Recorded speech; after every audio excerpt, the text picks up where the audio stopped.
Gran Premio de México este fin de semana, carrera diurna y no hay sprint, así que va a ser un fin de semana más tranquilito con libres 1, libres 2 y libres 3. Una de las características de este circuito, la super altitud en la que estás. No es intuitivo, porque dices, esta recta tan larga vas súper descargado, pero luego ves las alas y llevan las alas de Mónaco. Lo puedes hacer como Verstappen en la 13, que se la metió a Bottas en 2019 y pinchó rueda. Pirelli trae un compuesto más blando, tal vez veamos dos paradas. Segundo asalto de esta triple ronda de grandes premios consecutivos que tenemos y ya dirigiéndonos hacia lo que va a ser el final, lo que es el final de temporada. Lo estoy mostrando aquí, quedan ya simplemente 4 grandes premios. México para mí es el penúltimo, que todavía es un circuito interesante de Fórmula 1, después cerraremos en Brasil y luego tenemos 2 escaparates. Pero bueno, pasando a lo que va a ser el Gran Premio de México, vamos a hacer declaraciones.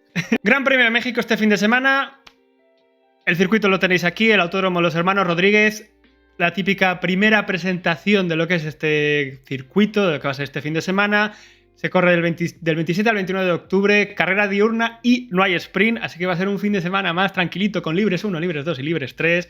Luego pondremos los horarios. Como siempre, a los que estéis viendo el vídeo, en la guía, en la línea de tiempo, podéis ir saltando a la sección que queráis, si es que queréis ver alguna. Pero longitud del circuito unos 4,3 kilómetros. El primer GP se hizo en 1963. Se van a hacer un total de 71 vueltas. El pit stop son unos 20-21 segundos más la parada, así que en función del equipo ya sabéis que esto se puede ir a mucho más largo. Y la pole, la pole que se hizo en 2022 como referencia la hizo Max Verstappen en 1.17.775, que me ha parecido súper curioso, que el récord de la vuelta es de Bottas y es el mismo tiempo pero una milésima más baja. O sea, para que veáis, el récord de vuelta en carrera de Bottas es una milésima más baja que la pole del año pasado. Para que se vea la diferencia, cómo cambia el ritmo de un coche con el cambio de reglamento. Cosa interesante de Pirelli, el año pasado trajo C2, C3, C4, luego lo comentaré un poco más cuando repasemos las estrategias, pero este año trae el C3, C4, C5, es decir, compuestos más blandos. ¿Por qué? Porque el año pasado se vio que no se degradaba mucho, se fue una parada y fue bastante aburrido en tema de estrategias. A ver si este cambio realmente aporta algo. Pero bueno, los datos queda siempre Pirelli con respecto al circuito. Tracción y frenada le pone un valor medio. Carga aerodinámica muy alta, que esto es algo que es una peculiaridad muy bestia de este circuito, porque ves de primeras esta súper recta de 1,3 kilómetros. Claro, dices, carga baja, ¿no? Como Monza y tal, pero no, la carga aerodinámica es muy alta. Tiene poca degradación, el grip es bastante flojo. ¿Es posible que la carga aerodinámica tenga que ser alta por ese poco agarre? Sí, y sumado también a una de las características de este circuito, que lo hemos comentado también en el juego, que es la superaltitud en la que estás. La presión atmosférica no es la misma y afecta al paso del aire y al motor. ¿Verdad? Correcto. Luego lo comentaremos en una mini sección que he preparado rápido para explicarlo, porque me parece una cosa que no es intuitiva de primeras y luego lo ves y dices... menos denso, ¿verdad? Correcto. Luego lo repasamos todo esto, pero mini repaso de historia, como os he comentado, este circuito se construyó en 1959 y fue promovido por el padre de los hermanos Rodríguez, que tenía cierto poder dentro de las altas esferas mexicanas. No sé exactamente qué rol tenía, pero sus hijos tenían bastante talento, tenían mucho talento dentro del automovilismo, eran muy jóvenes. Ricardo y Pedro, que le estoy poniendo aquí la foto. Ricardo Rodríguez, que fue piloto súper joven, que fue el piloto más joven en entrar a la Fórmula 1 y el primer mexicano, creo que único también, en pilotar para Ferrari. Este era el trazado original que se propuso. Como podéis ver, no es tan distinto a lo que tenemos hoy en día. La principal característica era la curva peraltada, que era muy heavy, una curva peraltada de unos 18 grados. Entonces, el circuito entró en la Fórmula 1 en 1963 y estuvo hasta 1970. Ricardo Rodríguez tuvo un accidente precisamente en esta curva peraltada en 1962, cuando se corrió el GP de México, pero no puntuaba, por eso no era como oficial del calendario todavía, en el 62, pero tuvo un accidente y murió pilotando un Lotus. Y fue una tragedia para México y su hermano estuvo sin competir unos años, pero luego volvió a la competición y también falleció en 1972 en otro accidente, en Nuremberg. Entonces, de ahí se le puso el nombre de Autódromo de los Hermanos Rodríguez en honor a estos dos pilotos súper jóvenes y talentosos que abrieron un poco paso a lo que es el automovilismo mexicano. Pero bueno, aquí estoy poniendo una foto de lo que eran los grandes premios en los 70. Y es lo que os contaba antes, de que un perro se cruzó y en medio de la pista y Jackie Stewart, campeón 3 veces del mundo, se lo llevó por delante. Y bueno, se canceló el Gran Premio durante 16 años por temas de seguridad. porque, bueno, o sea, había mucha gente, se colaba mucha gente y sucedió esto de este episodio, que fue muy peligroso, evidentemente, y se canceló el Gran Premio. Volvió a final de los 80 con alguna remodelación, como con esta parte de aquí. La curva peraltada seguía y en los 90 se acabó cancelando. Por lo que digo, la curva peraltada era muy peligrosa. Intentaron reformarla, cambiaron el peralte de 18 grados a 5. ¿Y qué pasó? Que era todavía más peligrosa. Porque, claro, perdías el peralte y por fuerza centrífuga la curva era más peligrosa y se acabó cancelando el Gran Premio durante 20 años. Hasta que volvió en 2015, tal y como lo conocemos actualmente, que es este trazado que tenemos aquí, con toda la remodelación del Foro Sol, del estadio de béisbol que hemos comentado antes, que originalmente se montaron unas gradas para que tocara Madonna en los 90 y luego derivó un estadio de fútbol. Bueno, y el trazado actual. Vemos también que se cambiaron. Sí, remodelaron también las enlazadas, la doble chicane está al principio, también se hizo un poco más curvas de 90 grados, toda esta zona del estadio también. O sea, bueno, hubo remodelación general, pero en esencia más o menos se mantiene. Y aquí estoy poniendo la foto de lo que es el Foro Sol, que es como donde se da el podio, donde hay muchísima afición, caben 400.000 aficionados, una locura. O sea, los pilotos pasan tan lentos por esa zona que oyen a la gente. O sea, que puede ser muy heavy. Siempre cada año es espectacular ver las fotos. Entonces, aquí quiero pasar a lo que tú has comentado antes, Javi, de la carga aerodinámica. Altitud del circuito, que es extremadamente notable. Ya lo comentamos cuando mencionamos a Spielberg, cuando estuvimos en el GP de Austria, que ya eran 700 metros y ya era un factor a tener en cuenta. Pues aquí nos vamos a 2.280 metros, lo cual es una brutalidad para los coches. Entonces, dos factores súper importantes que van a ser afectados, más allá de, obviamente, la resistencia física de los pilotos. Yo hablo ya directamente de los coches. Tema motores, evidentemente, menos densidad, entra menos oxígeno en el coche, para la combustión es peor, el motor está muchísimo más exigido. Recordad que estamos a final de temporada, no es raro ver fallos motor aquí. Ese es el punto 1. Y luego el punto 2 es lo de la carga aerodinámica. Mucha menor densidad y, curiosamente, en un circuito donde la velocidad máxima es de 350 km, como en Monza, como la densidad, que la carga aerodinámica y la resistencia son proporcionales a esta densidad del aire, para poder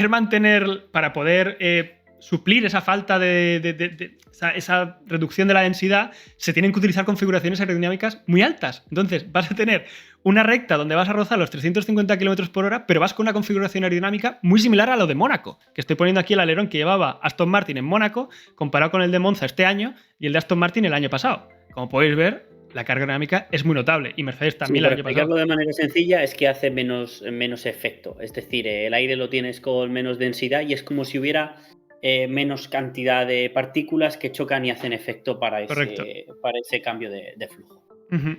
Y además puedes aumentar la carga aerodinámica, y como la resistencia también se aumenta menos, por lo mismo, no pierdes tanto en recta y al final se acaba rozando los 350 km por hora. Es algo que es como al principio como muy intuitivo. No es intuitivo, porque dices, esta recta tan larga vas súper descargado, pero luego ves las alas y llevan las alas de Mónaco, muy parecidas. Y es algo que dices, ¿qué dicen? No, pero es que es verdad, estoy poniendo aquí la foto. Y es algo que siempre me parece muy curioso del circuito de México. Vale, como siempre, repasando un poco las claves del circuito, a la vez, bueno, con este mapa de velocidades, un poco para que se vea lo que estamos diciendo. Se rozan los 350 km por hora la recta principal, que es una recta de 1 km 300 metros, o sea, es una barbaridad de recta. Pero luego, sin embargo, la velocidad media no es tan alta, se va a 200 km por hora de media. ¿Por qué? Porque luego tienes toda esa zona final del Foro Sol, que es súper lenta, tienes el triángulo este de aquí abajo, que también es bastante lento. Y todo esto, además, con 3 zonas de DRS que tenemos, que son la recta principal, esta segunda recta de aquí y esta mini recta de aquí. ¿Qué pasa? Que lo curioso es que además tienes solamente 2 detecciones. Es decir, esta recta de aquí y esta recta de aquí te va con una detección aquí. O sea, si ganas el DRS, te lo ganas en la primera recta y en la segunda. Luego tienes una detección para esta mini recta de aquí, pero es muy pequeña. Realmente no aporta demasiado. Pero bueno, luego lo comentamos, tema de adelantamientos. Pero lo importante, poco desgaste. El año pasado se fue a una parada. Lo he puesto aquí, he hecho un poco las estrategias que se hicieron el año pasado. ¿Qué pasa? Que, como he dicho, Pirelli trae un compuesto más blando. Tal vez veamos 2 paradas. Pero ahora mismo, sinceramente, ojalá. Es especular a niveles máximos. Lo último es, bueno, la entrada al pit que la he puesto aquí, que tampoco no es que sea una cosa súper loca como en otros grandes premios, simplemente está pues en lo que era el final de la curva peraltada, pues entra por el interior. Bueno, límites de pista, que siempre se ha vuelto una sección constante en los previos. No hay demasiado que mencionar. Hay la curva 12, que sí que se puede dar caso, sobre todo en peleas, en carrera y tal, pero en clasificación no es tan... O sea, obviamente puede darse el caso, pero no va a ser como Qatar, me refiero. En principio, a lo mejor este año se vuelven loquísimos y van por fuera de la pista, ¿sabes? Entonces, me gustaría pasar a la previsión meteorológica. Javier, ¿has traído tu rodilla? Recordemos, para que quien entre de nuevo lo sepa. En esta apuesta, esta es una apuesta entre Javi y Google, ¿vale? Quien pierde desaparece del mapa, se funde. Es decir, si gana Javi, espero que hayas disfrutado utilizando Google porque te vas a aparecer a Bing o a Yahoo, ¿vale? Así es. Obviamente Yahoo. Y si Javi no te cae bien y pierde, pues mira, mejor para ti, ¿sabes? Que es lo que le pasa a la mayoría de nuestros fans mexicanos. Entonces, dicho esto, por favor, Javi. Uf, va a llover y luego de repente... Ya, pero es que suben las temperaturas.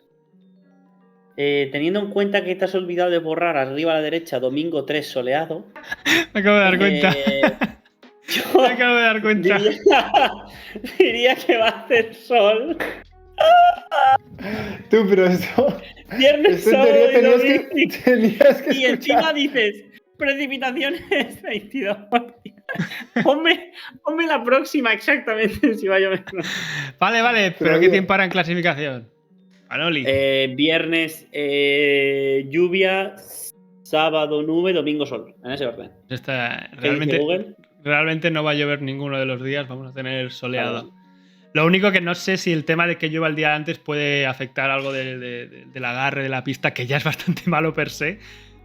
Que se pierda más grip todavía, no lo sé. Sí. Ya veremos cómo evoluciona. Esto llega en el viernes y lo que se encuentren siempre pasa lo mismo. Pero bueno, carrera. Formato clásico, ¿verdad? Sí, libres 1, libres 2, libres 3. Estoy poniendo aquí los horarios, aprovechando, pongo aquí los horarios ya. He cambiado el formato a la hora de ponerlos, no sé si me acaba de convencer mucho, pero bueno, básicamente horario español va a ser bastante nocturno. Libres 1 los tenemos a las 8:30 este viernes. Los libres 2 son pues a las 12 de la noche el sábado, o sea, noche del viernes al sábado. Los libres 3 los tendremos a las 7:30 y la clasificación a las 11 el sábado por la noche. La carrera final será a las 9. Recordad que además hay cambio de hora este fin de semana. Lo digo. De sábado a domingo, ¿verdad? No tiene nada que ver con la Fórmula 1. Pero... dormimos una hora más, creo. A las 3 serán las 2. Es la parte más interesante, ¿no? A la hora de hablar, de ver un gran premio de Fórmula 1. Nos gusta siempre comentar un poco los puntos principales de adelantamiento. Dificultad le he puesto un 3 porque es un poco difícil adelantar por todo el rollo de los rebufos que se van montando, los trenes y tal.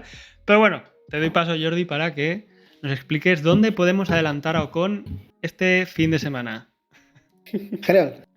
Damos a play. Bien, como podemos ver, la recta principal, ¿vale? Como en la gran mayoría de grandes premios con este tipo de configuraciones, son puntos claros de adelantamiento, ¿vale? Tenemos coches normalmente como lo son los Red Bulls o los Mercedes en el anterior GP, donde directamente en la recta se pasa. Aquí se puede llegar a estirar y ser en la curva 1 donde hagas el adelantamiento, ¿vale? Lo puedes hacer por el interior o por el exterior, lo más típico es hacerlo por el interior, pero puedes jugar también con la curva 2 y 3 para acabar de terminar el adelantamiento. Después tienes otra recta con DRS y puedes aprovechar la 4 haciendo por el interior o por el exterior y aprovechando después la 5 para acabar de rematar la maniobra, ¿vale? Y después aquí entramos en la 6-7 donde normalmente no puede pasar absolutamente nada, unas enlazadas. Después terminas con una recta de DRS llegando hasta la 12, que aquí, si eres un puto amo y un puto crack, pues puedes llegar a meter el coche, ¿vale? A ver si hay suerte. Y si en la 12 no lo has metido, lo puedes hacer como Verstappen en la 13, que se la metió a Bottas en 2019 y pinchó rueda, ¿vale? Pero esto ya depende de tu nivel de leyenda en la pista. Aunque mira, pasar a Ocon siempre es divertido. Y después, obviamente, ¿vale? Aunque no lo reflejemos aquí, si sales bien de la curva 17 y coges buena tracción, esto te puede ayudar para acabar de adelantar el coche en la recta principal o después en la curva 1.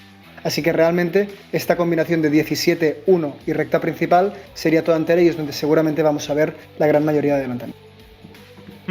Sobre todo porque luego la parte esta 4, 5, 6 es muy estrecha, es prácticamente imposible. Sí.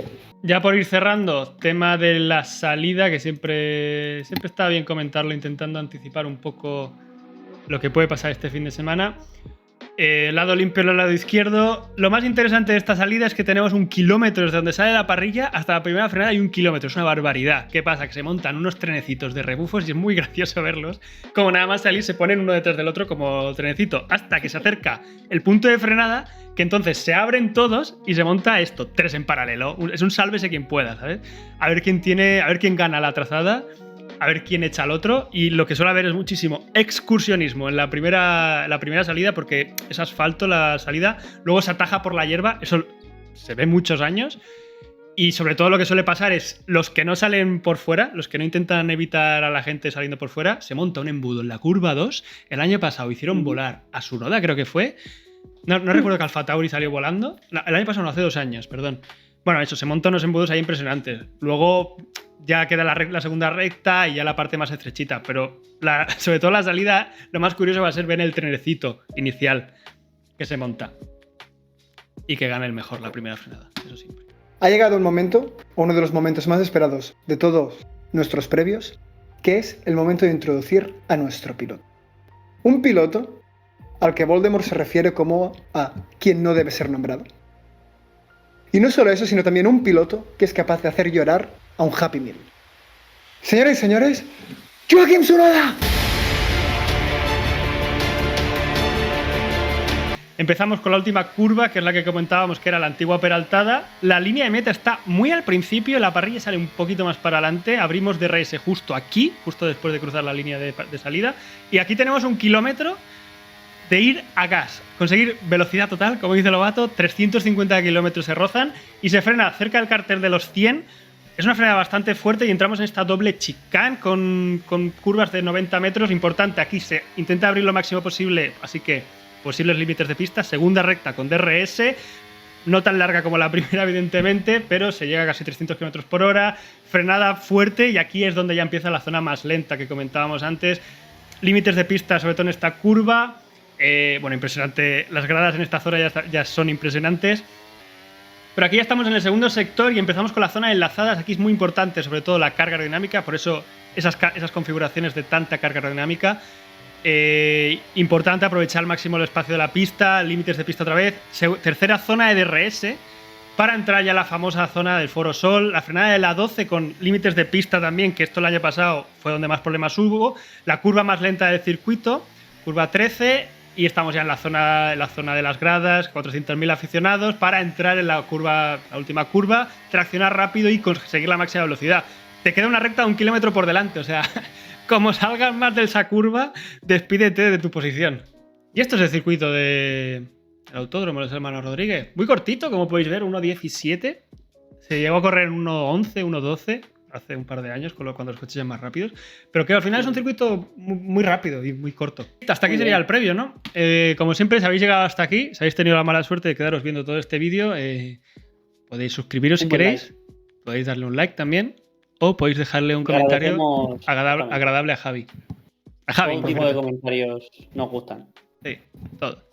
Y nos vemos en el siguiente vídeo de pronósticos y mejoras, que vete a saber cuándo grabamos.